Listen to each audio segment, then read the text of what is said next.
سسرالی رشتہ داروں کو زکوٰۃ دینا، کیا ساس سسر یا سالے کو زکوٰۃ دینا جائز ہے؟ عائشہ صاحبہ پشاور سے. جی اگر وہ غریب ہے تو سالے کو زکوٰۃ دے دیں آپ. سالے کو ہو سکتا ہے سالہ اسی بہانے کچھ ٹینشن دینا کم کر دے تو دے سکتے ہیں. ساس کو زکوٰۃ دے دیں، لیکن ساس کو اگر آپ نے یہ کہہ کے زکوٰۃ دی نا کہ یہ زکوٰۃ ہے تو ساس کا ساس پنا اور بڑھ جائے گا کہ میری بہو مجھے زکوٰۃیں کھلا رہی ہے.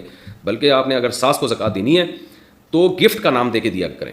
ساس سے کہیں کہ آج پتہ نہیں میری محبت جاگ اٹھی ہے، آپ کا بیٹا مجھے، یہ اگر کہہ دیا کہ آپ کا بیٹا مجھے بہت محبت دیتا ہے تو وہ تو الٹا کام ہو جائے گا کہ کیوں دیتا ہے یہ میرا بیٹا. تو ساس کو آپ نے یہ کہنا ہے کہ آپ بہت اچھی ہیں تو یہ میری طرف سے آپ کو گفٹ ہے. تو یہ خوب سمجھ لیں کہ ساس کو اگر یہ کہہ دیا نا کہ آپ کا بیٹا مجھ سے بہت محبت کرتا ہے تو اس سے ساس خوش نہیں ہوگی، وہ ٹینشن. رپورٹیں جو آج کل آ رہی ہیں وہ یہ ہیں کہ وہ ٹینشن میں آ جائے گی.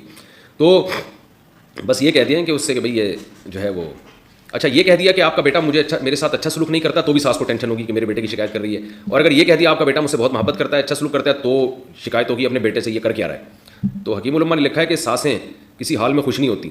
بیٹا بہو سے اچھا سلوک کرے تو ان کو ٹینشن شروع ہو جاتی ہے، اچھا سلوک نہ کرے تو ٹینشن ہوتی ہے.